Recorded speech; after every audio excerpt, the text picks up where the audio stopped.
Fala, nossa atleticana, tudo bem com vocês? O meu nome é Luiz, sejam bem-vindos ao canal Palavras Atleticano. E no vídeo dessa segunda-feira a gente vai falar sobre a boa fase de Bruno Zapelli e a importância que o talento do meio atacante argentino pode ter para o sucesso da equipe do técnico Juan Carlos Osório. Então fiquem comigo que logo depois da vinheta a gente volta para falar tudo sobre esse assunto.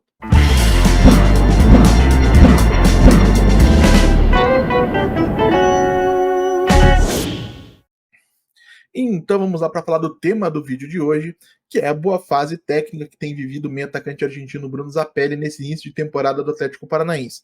E antes de mais nada, para não desagradar aqueles mais cautelosos ou mais críticos, eu quero deixar bem claro que sim, eu sei que o nível técnico dos adversários nesse início de temporada é mais baixo, inclusive por esse motivo o ritmo do jogo é um pouco mais lento, mas ao mesmo tempo eu não posso deixar de reconhecer aquilo que a gente tem visto de positivo no jogo do Zapelli nesse início de 2024, que é justamente um jogador mais participativo, ditando mais o ritmo das jogadas, procurando mais a bola, mostrando uma capacidade que sempre foi muito característica dele, e eu cheguei a falar disso no vídeo da análise da contratação, uma capacidade de se livrar dos seus marcadores com dribles curtos, e de buscar sempre um passe diferente para gerar ou uma situação de gol ou gerar um lance de perigo para um companheiro aí sim poder gerar uma finalização.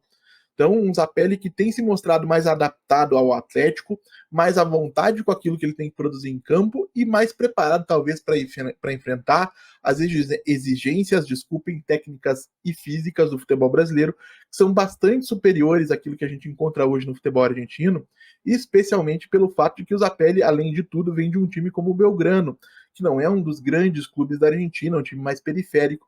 Então, o nível de competitividade que ele enfrentava estando no Belgrano é bastante diferente daquilo que ele encontra hoje no Atlético, que é um time que se pretende sempre candidato a títulos aqui no futebol brasileiro.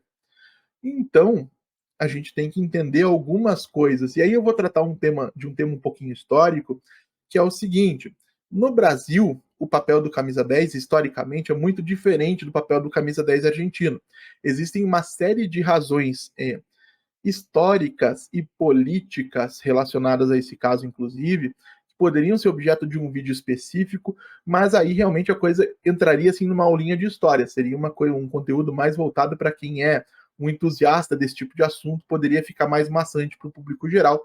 Então, se vocês quiserem esse tipo de conteúdo, deixem nos comentários aí que a gente pode voltar com um vídeo mais extenso, trazendo pormenores das razões pelas quais essa diferença que eu vou relatar daqui a pouquinho existe. No Brasil, o nosso camisa 10, os nossos grandes camisas 10, historicamente não são os articuladores nas nossas equipes. Não por falta de qualidade técnica, até pelo fato de que o Brasil teve sim, ao longo dos seus anos, muitos grandes craques vestindo essa camisa. Agora, não era talvez a principal característica deles. Quando você pega as seleções campeãs do mundo, por exemplo, em 58 e 62, o camisa 10 sendo Pelé, como também foi na Copa de 70, o Pelé não era esse meio-campista articulador, não por falta de talento, repito, é uma questão de característica. O Pelé era um jogador mais de chegada à área adversária, um jogador mais de decidir marcando gols. Tanto é que ele fez 1000 e tantos, né? E por outro lado, você tinha jogadores no meio de campo, os nossos camisas número 8, historicamente, que esses sim, por característica, são os articuladores. Então, em 58 e 62, você tem o Didi. Em 70, você tem o Gerson. Esses sim, mais responsáveis pela construção das jogadas. E na Argentina, esse papel é um pouco diferente. O camisa 10 argentino, repito, por N motivos que a gente pode vir a falar em um outro vídeo, é o jogador responsável por essa articulação e não só isso, ele acaba centralizando a parte criativa da equipe e se tornando o grande alvo das críticas quando o time não funciona, quando não vence e quando não consegue criar. Isso é uma coisa, inclusive, pela qual o Bruno Zapelli passou algumas vezes aqui ano passado. E nesse contexto, a gente precisa entender que os camisas número 10 da Argentina são um pouquinho diferentes daquilo que a gente pode esperar de um jogador um pouco mais moderno, vamos dizer assim. Porque se você for pegar jogadores como o Riquelme, como o Verón, como o Ariel Ortega, como o Pablo Aimar, como tantos outros camisas 10 que a Argentina teve na sua história recente, são jogadores que todos eles, a seu modo, em algum momento foram chamados de pouco participativos, de desinteressados, de sonolentos, justamente por quando eles não conseguiam aparecer e decidir partidas. Isso ficou muito marcado no caso do Riquelme, por exemplo. A grande questão aí, e para isso a gente vai para o painel tático daqui a pouquinho, é que existem motivos pelos quais, pelo menos a minha avaliação, o Bruno Zapelli está funcionando melhor em 2024 do que em 2023, e existem coisas que o Bruno Zapelli precisaria continuar evoluindo para poder se tornar não só um grande jogador aqui a nível de futebol brasileiro, a nível de Atlético Paranaense, como para dar, de repente, o passo seguinte, espero que daqui uns 2 ou 3 anos, pelo menos, no futebol europeu, chegando realmente pronto para assumir a sua responsabilidade e, quem sabe, se destacar. Então a gente vai para o painel tático agora para poder explorar essa questão e a gente já volta a conversar. Então, gente, agora no painel tático a gente vai conversar um pouquinho sobre como eu imagino a equipe do Atlético escalada, o porquê eu acho que o Bruno Zapelli tem funcionado melhor e variações que podem acontecer ao longo da temporada para explorar aquilo que o jogador tem de melhor a oferecer. E por esse motivo, como vocês já sabem, para poder manipular o painel, eu não consigo continuar olhando para minha câmera, vou olhar para o meu monitor que está aqui ao lado, na diagonal nesse momento. Inclusive é um monitor que eu resgatei para poder usar exclusivamente nesses vídeos de tática, porque a resolução dele me parece mais adequada para que vocês consigam ler bem o número e o nome dos jogadores na tela. Até deixem um comentário se vocês estão enxergando bem a fonte desse painel, para que eu possa saber se eu preciso ou não ainda me preocupar em melhorar. De qualquer maneira, no campinho a gente tem aqui o Atlético escalado como eu imagino que ele vai começar essa temporada. Bento no gol, Leonardo Godoy na lateral direita, que ainda segue se recuperando de um probleminha físico, deve estrear. Tem gente falando que diretamente no Atletiba, não sabemos ainda com certeza.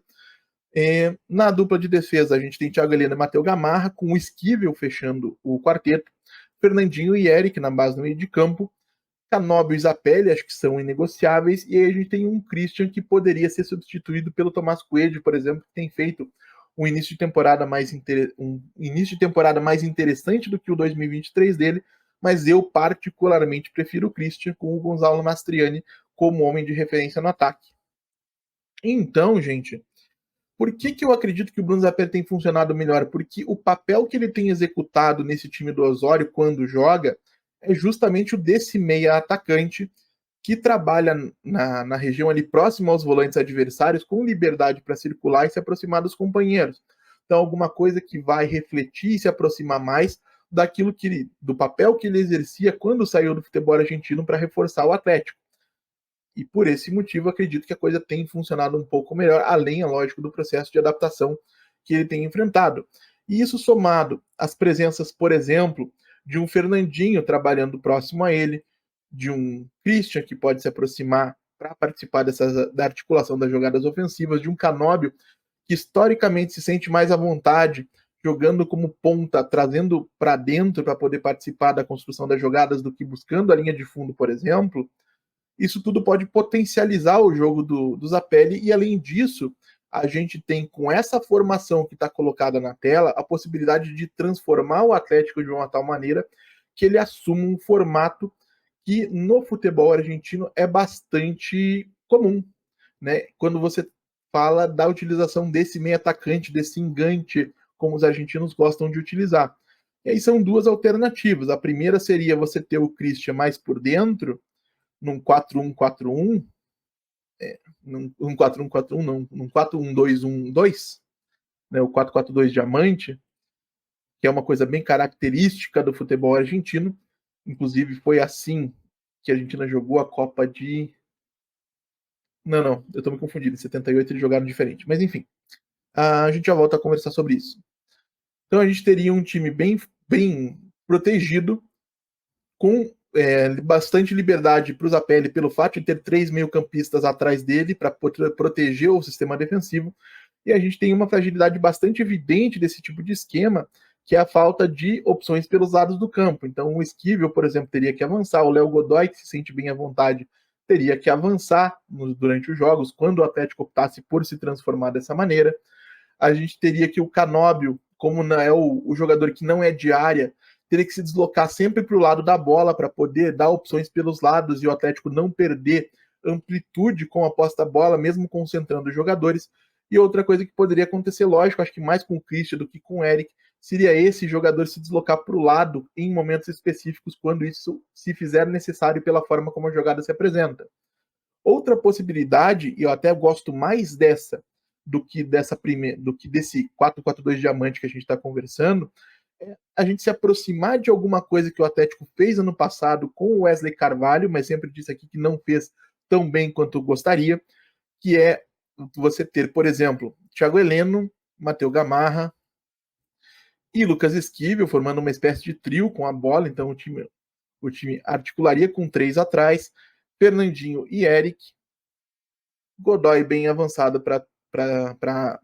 bem liberado para avançar, desculpem, com o Christian lá pelo lado esquerdo e Zapelli como, de novo, como meio atacante nesse sistema nesse 3-4-1-2 que também é bem característico no futebol da Argentina, podendo então se associar tanto com jogadores de frente, né, especialmente com o Canóbio, que se movimenta mais, com o Christian, que pode cair para dentro, com o Fernandinho e o Eric, com o Godoy, que vai dar amplitude e profundidade pelo lado direito. Então, grande questão aí, me parece, é que o sucesso que o Zapelli tem feito, em alguns momentos o Atlético chegou a atuar dessa maneira que está na tela, não com esses jogadores específicos, mas posicionado dessa maneira que está na tela nesse início de temporada, é que existe um entendimento mais completo por parte do Juan Carlos Osório na comparação com aquilo que existia em relação ao Wesley Carvalho, sobre as características desse camisa 10 que a Argentina historicamente forma. Então o Zapelli tem estado mais à vontade, tem respondido melhor às necessidades do jogo e acredito que ele tem tudo para continuar evoluindo e continuando a evoluir pode se tornar inclusive um protagonista importante do Atlético ao longo da temporada. Então o fato do Osório ter conseguido encontrar um lugar para explorar esse talento do Zapelli é muito mérito do colombiano e vai ser importantíssimo para o desenvolvimento do meio atacante argentino. E o Atlético tem muito a ganhar com isso, porque, como a gente já sabe, foi esse aberto mão na metade do último ano do David Terans, foi aberto mão no início dessa temporada do Vitor Bueno, e o desenvolvimento do Zapelli hoje é elemento-chave na estratégia do clube para a próxima temporada, porque o Atlético vai precisar sim desse articulador, e ninguém nesse elenco tem a mesma capacidade que o Zapelli para exercer esse papel. Nem Christian, nem Fernandinho, né? O Fernandinho até por uma questão física, o Christian por uma questão de características, são jogadores um pouco diferentes. Não vão exercer esse papel de meio atacante com a mesma qualidade que o melhor Bruno Zapelli poderá oferecer. Então, gente, eu vou fechar aqui o painel tático, a gente já volta para encerrar. E então é isso, gente. Eu acredito que o Bruno Zapelli tem se valido muito da evolução natural que ele tem pelo tempo que ele tem de futebol brasileiro, né? Um jogador que chegou na metade do último ano, então já tem uma vivência maior daquilo que o Brasil exige. Tem se valido também muito desse conhecimento mais aprofundado da comissão técnica do Osório na comparação com aquilo que a gente tinha no clube do ano passado em relação à capacidade e à forma de explorar melhor o talento desse jogador. E tem tudo, repito, para se tornar uma peça importantíssima ao longo dessa temporada. E vocês, gente, o que vocês acham de tudo isso que a gente acabou conversando? Deixe a opinião de vocês aí nos comentários. Como eu sempre digo aqui, eu leio todos e respondo todos. E se você chegou até aqui, eu peço que deixe seu like, se inscreva no canal, compartilhe o conteúdo em redes sociais. A gente volta a falar de Atlético Paranaense amanhã aqui no canal Palavra do Atleticano. Muito obrigado mais uma vez pela atenção de todos e até a próxima.